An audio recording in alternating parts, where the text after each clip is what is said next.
Hi, Catherine. Welcome to the Awaken Your Wise Woman podcast. Hi, Biz. It's so great to be here. It's so nice to have you. Do you mind sharing a little bit about yourself and what inspired you to do the work that you do? Absolutely. So I guess I'll start with when I went to college, I fell in love with sociology and just understanding how the world worked and piecing together all of the factors that lead to social change and how people are involved and what makes everything tick. And that was my first introduction to that. And then I went into social work. I was like, I'm making lots of appointments for people and all of this stuff, working with foster families and foster kids. And I loved it. And then I was like, I want to help people on a deeper level. I don't want to just be like sending them to other people. So that's what propelled me into psychology, becoming a therapist. And then progressively, as I've done that, I keep honing in on like what feels the most important to me and the most salient.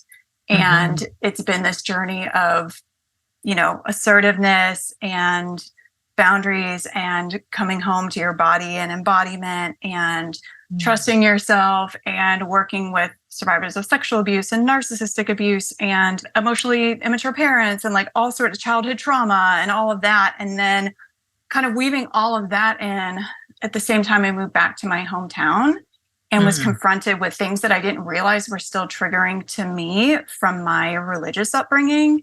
So the specific thing that brought that most to the forefront was just listening to Christian radio. Like there's a bunch of Christian radio stations and the songs and the Christianese just like took me right back. And I was like, I have to figure out what's going on here. Yes. And as I was exploring that, I was like, oh, all these things I've been passionate about, they are all related to my experiences in my religious environment growing up and how that impacted me.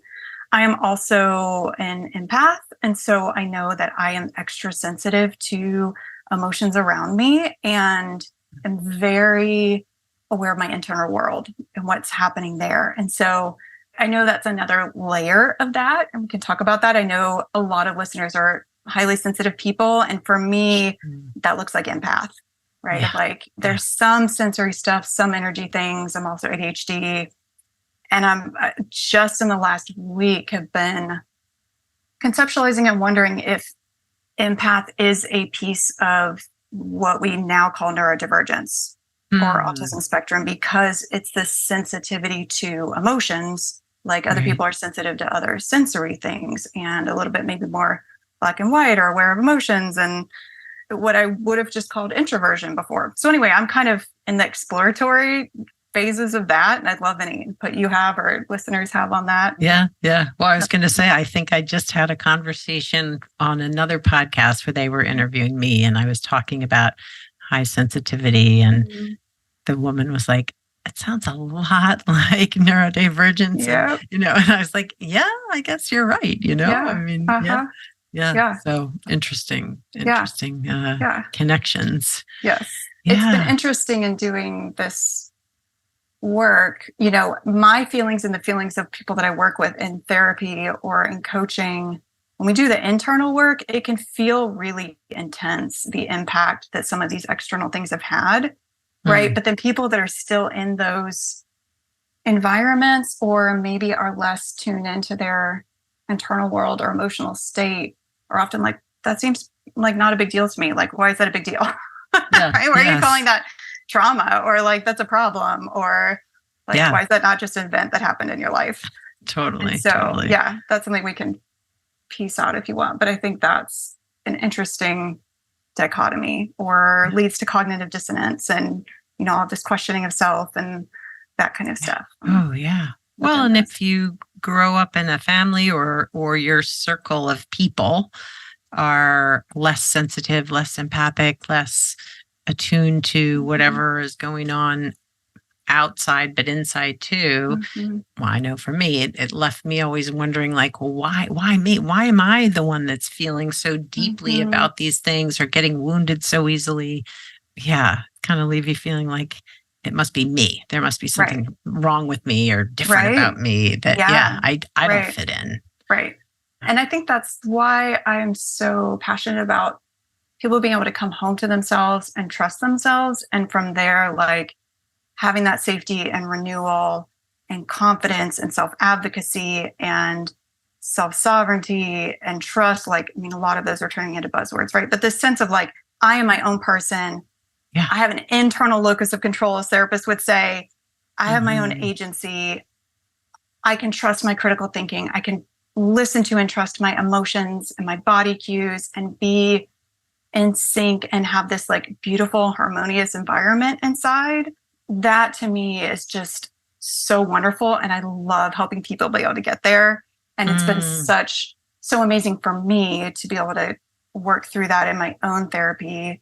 Internal family systems has been the modality that's been the most helpful to me in So huge. bringing those like that lovely relational, compassionate, Yes. like environment. Caring, lovely. Yes. It really is. I was working with my therapist this morning, and yes, she's very well trained in the IFS, internal family systems modality, and just the work we've done. I don't know, maybe we've been working together not quite a year, but just that I feel so much more settled and, as you said, at home in myself and able to take care of myself if I am feeling activated or, you know, parts of me are showing up instead of myself, right? Like if I'm feeling like, which is just amazing. It's just blows my mind sometimes. I know. Yeah. It's amazing. Yeah. So do you bring that work into the work you do with clients, IFS and parts work? Oh, all the time. Yeah. Yeah. I mean, it is my foundational framework, I think, for both therapy and seeing the world at this point. It's just such a compassionate, cohesive way of understanding human nature. And then from the dynamics of like our little internal families and systems, then how we get to extrapolate that to our other relationships and other systems in the world. And if we get to start with what brings us well-being, what helps create this compassionate, strong, caring environment inside and meets our needs in such a loving way, can that be our like focal point and our foundation point for what society should look like? Yeah. Right. Instead of this top down, these are the right things and can you fit in these boxes and in these structures? Can we start with like meeting human needs? Right. All of our human needs. Right. Right. Well, and I think that's the thing that, well, I feel like in the IFS world too, is like, you know, we can heal the world if everybody would just do their own parts work. Yeah. But I feel like in many ways, the systems are so entrenched and so a part of, especially here in the US, but, you know, sort of Western world, but I guess across the globe too, that it's hard to sort of tease apart what is the system? What is our culture? How are these things impacting all of us, leading us? Well, and I think what frustrates me is that so much of our world right now is everyone else is the other, right? I'm good, right? I'm good. If I'm doing what I'm supposed to do, then kind of screw everybody else because what I'm doing is fine. Right. Does that make sense?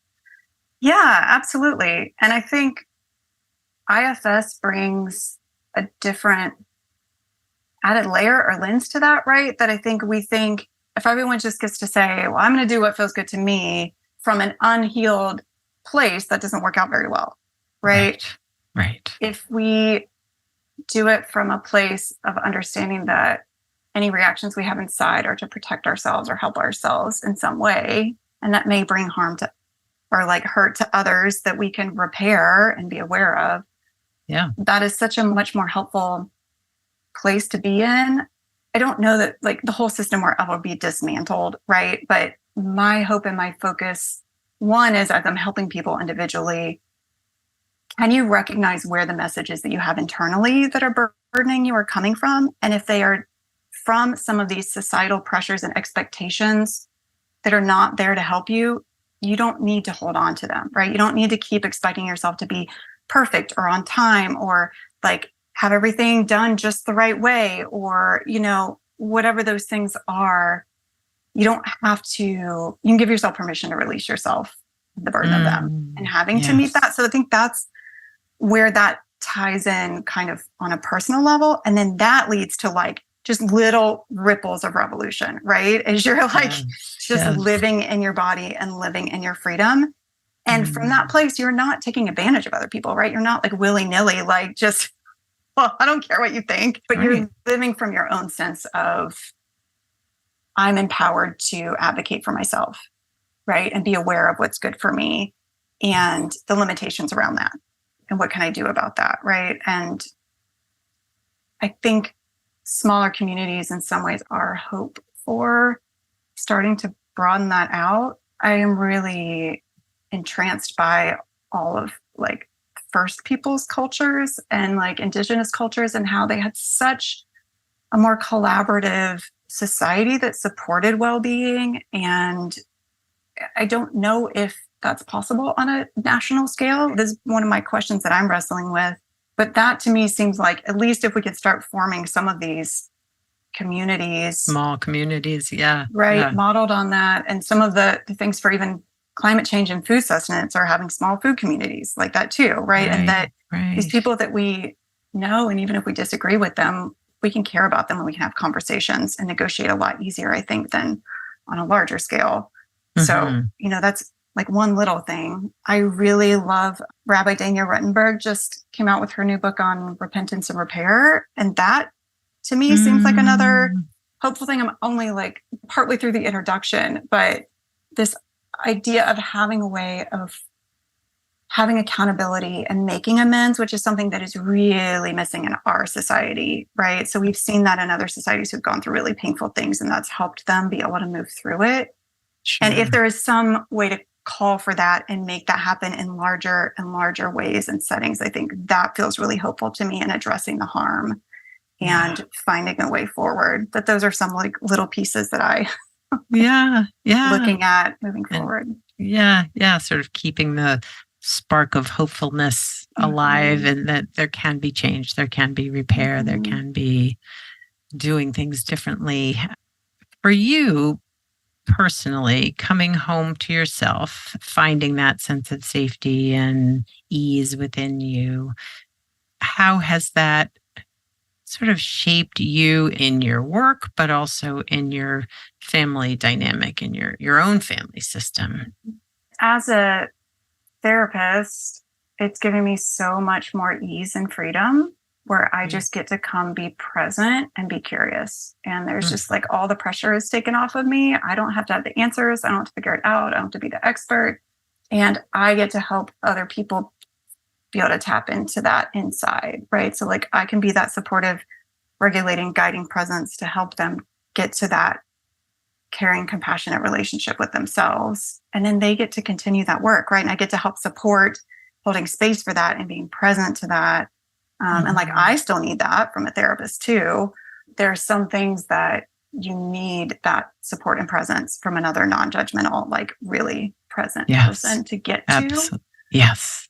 Right. But I don't have to be the expert. And I feel like sessions are so much more of a like, almost like meditative experience often, because people are really able to like tune in with and take care of their parts. And it is just such a lovely, like, renewal and rejuvenating and like reawakening. And it just, I'm getting chills right now, like talking about it. It's just so life-giving to me to be able to be a part of that and witness that with other people. So I feel less drained. I feel more supported. I feel like the work is definitely more effective in bringing really deep healing and lasting change. Yeah. For me personally, I feel like I, in general, am very rarely anxious anymore, where I used to be just a ball of anxiety. Like I am more aware of what's happening for me internally, as opposed to like people pleasing or being codependent or that kind of thing. I feel like I have a lot more autonomy and a lot more awareness of and trust in myself. So then there's a lot more just ease and listening to myself and strength and empowerment in that, and sense of like things feel at peace inside. Like there's just such a like wonderful community in there now, and like a lush forest, and like, I mean, it's just amazing, like internally. Yes. And now I think it feels easier in my like parenting. I have young kids, to know how to like flush that Yeah. out and teach them about consent and be like validating their emotions and helping them work through them and teaching them emotional intelligence and that kind of thing. That feels great. Navigating like all the changes that I've gone through and how I'm showing up in the world. Some of my closest friends, even if they're not in the same place, they're like, wow, we see how much you've grown and we just love it. And we just celebrate you. I think like my very close, like family relationships are still a little bit like, we don't know what's happening here. Give us a chance to catch up. But it's because they don't work that way. They're not like therapists. They don't live in their internal worlds the same way. And so that's not like as enjoyable for them to like sit and process that. So Sure. And I feel like in some ways families are like our own systems, like, but you're supposed to stay in this, whatever, this mold, this role. Right. And here you are shifting and changing. And like, where are we supposed to go with that? Right. Yeah. So I think the biggest challenge for me, like kind of ongoing one, is still learning, like, how do I be considerate and how do I take someone else's feelings into account and work through and like compromise or problem solve, but not appease, not go into, oh, you're feeling bad, let me fix that, or I need to adjust or I need to accommodate because of that. And like trying to figure out how much is okay to just let somebody else feel, even if it's about me. Yes. And what is like my responsibility to help ease that or talk about that more or work through that. That's something that I still like feel like I'm navigating, and it's getting easier, but that's tricky. Yeah. I think learning that new sense of what's the difference. Yeah. I totally can relate to that because, well, especially in relationships that are shifting or changing where maybe people are feeling uncomfortable with the change that's happening in you, or even what I'm noticing too is that some of the friendships that I thought were very healthy turned out to be not so healthy for me, you know, boundary wise, expectation wise. And so I'm changing within that. And there's been some, you know, falling away of friendships that I thought that would have held on. And that's always hard. Yeah. That is hard. Yeah. Yeah. So I know part of what intrigued me, why I wanted to talk to you when you reached out, was the work that you're doing around sort of religious trauma and healing from sort of more cultural burdens that we're carrying. And I feel like that's such an important conversation too, even though this is lovely. I love talking personal as well. Let's go for it. Love it. Yeah. So, like, how do we move beyond these systems to heal individually and collectively? Like, how do we find our sense of self if the world we know we're recognizing maybe isn't that healthy for us, or our communities that we know, if that makes sense? Well, one of the things I've done was just kind of make a list of what we're moving from and what we're moving to, right? Like, can we understand what some of those cultural values and worldviews and things that are baked into our ways of knowing and being in this world? And then start even just shifting those values, or can we find different space there? So I'll like list a few of those. And I got these from Elizabeth Lesser, who wrote a really good book called Cassandra Speaks. I think I read a different book by her, but anyway, go ahead. Yeah, she's excellent. And Cassandra Speaks is about what if women wrote the stories, right? So what if we went back and said, what would life look like? What would our historical and understanding of ourselves and our society look like if women wrote the stories instead of men? Love that we're reading and telling the stories of the experiences that they had. I'm going to go buy that book after we talk. So great. It's great. And then Eleanor Latta and Lynn Murphy, I've listened to some things that they've talked about and said, and I love the work they're doing around trying to create new communities and ways of being. So Eleanor Latta has the organization, at least like multiple ones, but one is called Tierra Valiente, Brave Earth in Costa Rica. And that's kind of where they're like building, like trying to build a community that like has these values, and then have like think tank for how do we solve some of these problems in the world that people are coming to us with. Like, so that's someone that I'm following them and just listening to what they're creating as well. And listening to them is part of what helped me make this list. So we're moving from domination to interdependence and collaboration. Okay? So we're moving from high control or centralized control to consent based, to listen to yourself and others, and well-being based, right? We're moving from respect and honor for the centralized authority figure. So that could be God, scripture, pastor, teacher, CEO, president, business leader, whoever that is, right? Yep. To respect for all, and this like mutuality in our sense of ourselves, right? Yeah. And the respect for other people. We're moving from humans on top, which a friend just called human supremacy lately. And I was like, that's it. That's so great.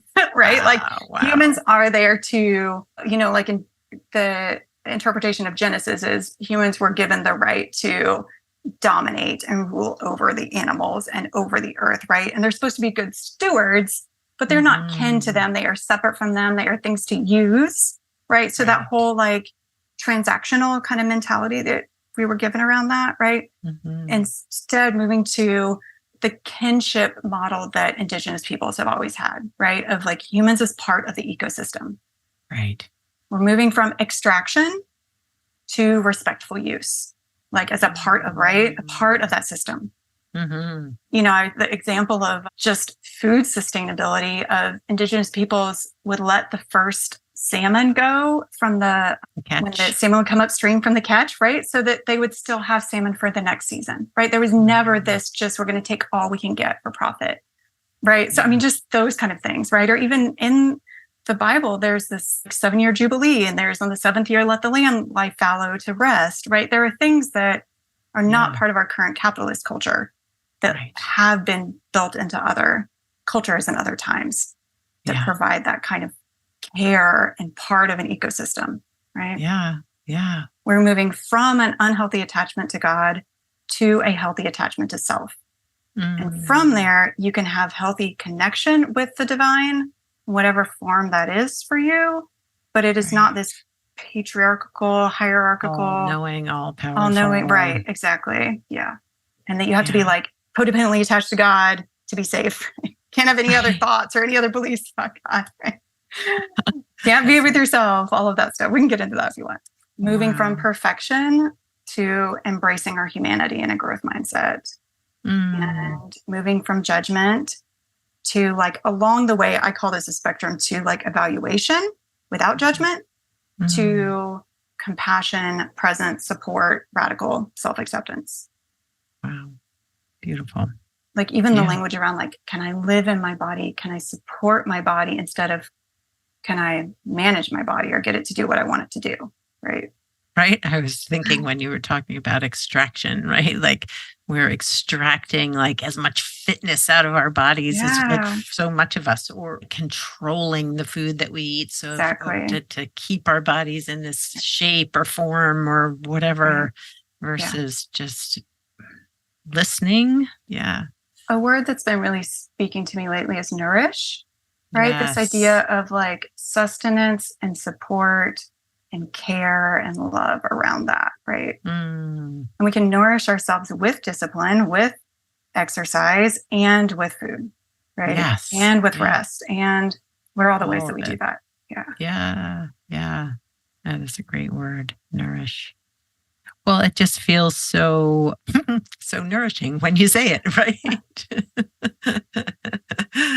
So I love your list. I would love for you to send me your list, because that feels like such a beautiful, I think sometimes it's hard for me to look at the systems in place and think, how are we ever going to get from where we are to where I would like to see us be as a country, as a community, as a people?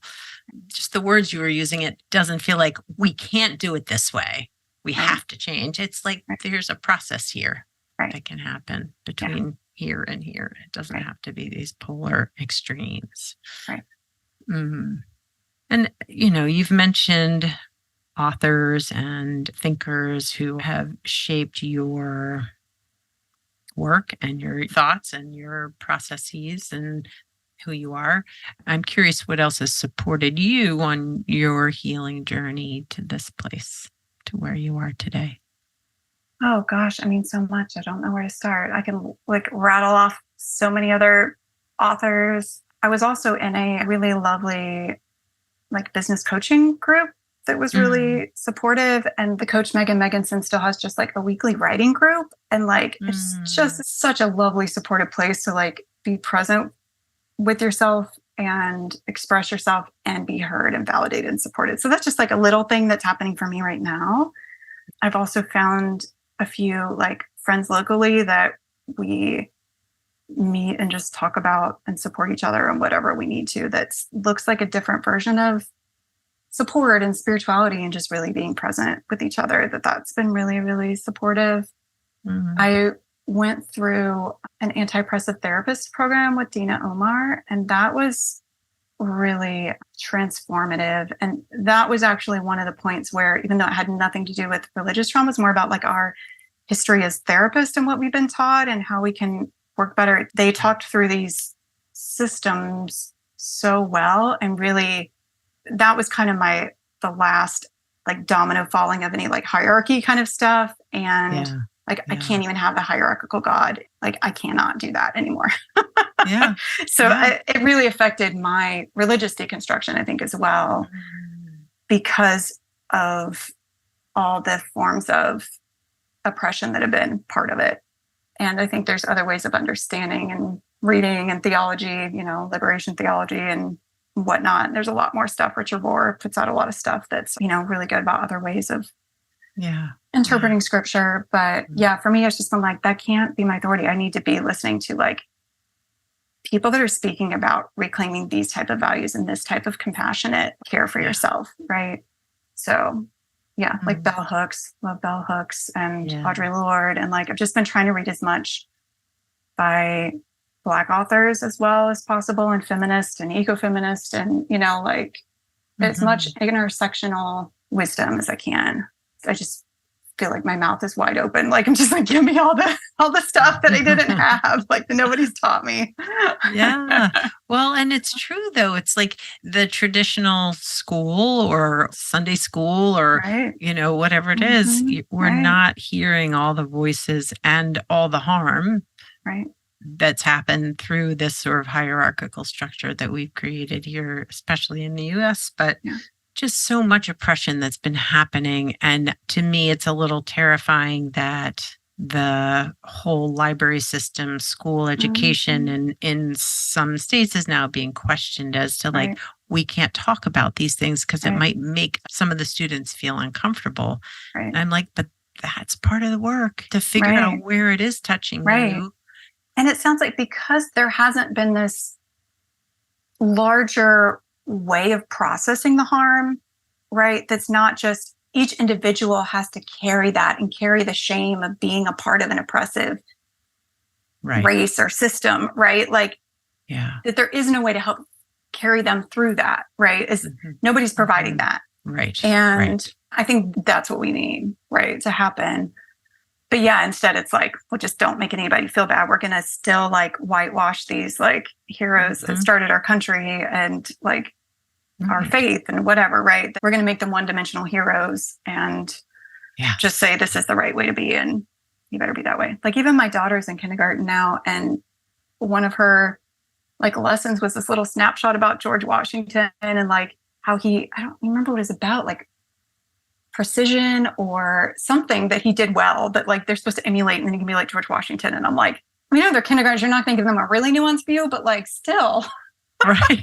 like, it just felt like a little Bible story about like, Yeah. I was going to use a Yeah. Bible story about Paul, who's, this great missionary. And like, it's just very one-sided, right? And you're not ever allowed to think past Mm. that or question. Or a phrase I use a lot is separating intent from impact.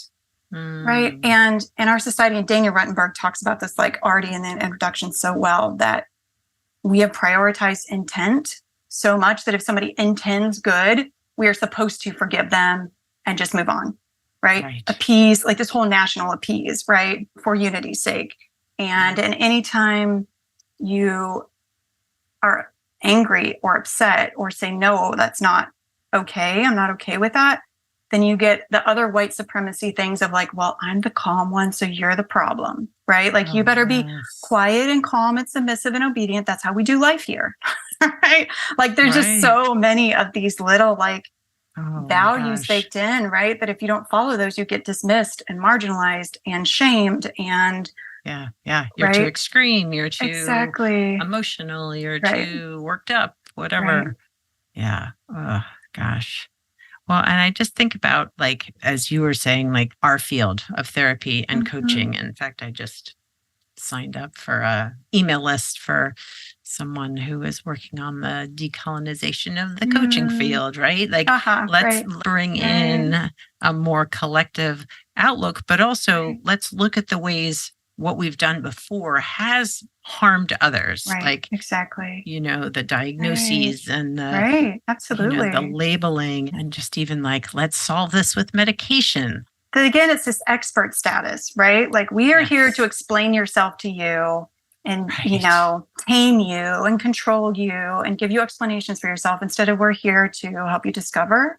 You know, like, you can think about the differences too, and even like schooling that's like, I'm going to teach you the right things and the things you need to learn from rote memory, versus like a Montessori or conscious parenting kind of, right? Like, more exploratory kind of thing, right? That's also this kind of dynamic, right? And what if we can bring them together and be like, okay, what if we can use our collective things that we've learned, and we can siphon out things that have created harm or it doesn't work anymore, and we can take accountability for that and acknowledge that, and then we can keep anything that's been helpful and build on that, right? And keep examining the theories and keep like working through, right? And then if people are coming in and saying, well, maybe that works for you, but that doesn't work for us, right? Then we need to listen to that.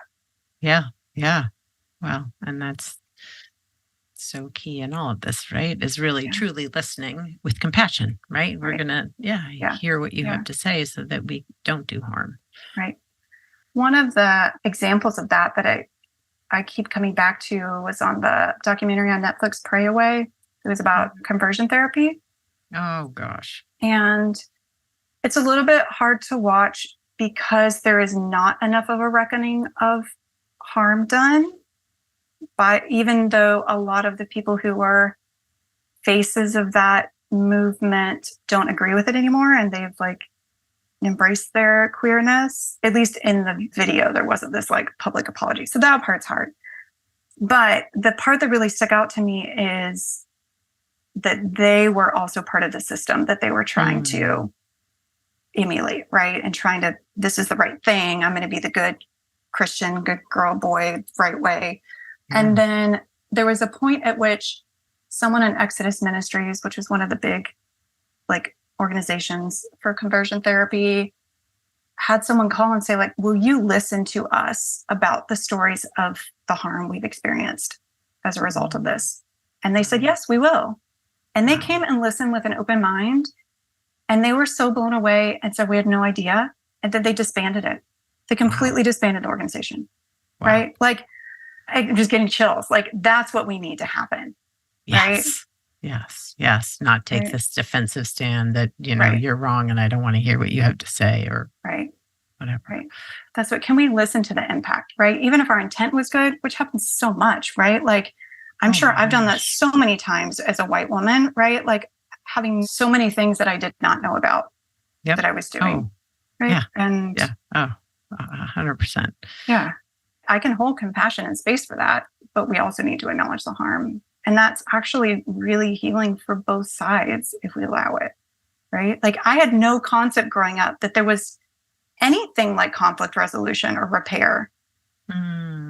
No concept whatsoever. Like, it was just, you better fix it, right? The language around you and God is like, if you feel anxious, if you feel like God's not next to you, if somebody is telling you that you're sinning and there's a problem, like, you have to figure out how to make it better. Wow. And that's what you get from authoritarian parenting too, right? Like, absolutely. Yeah. You have to figure out how to make it better. Figure it out. Exactly.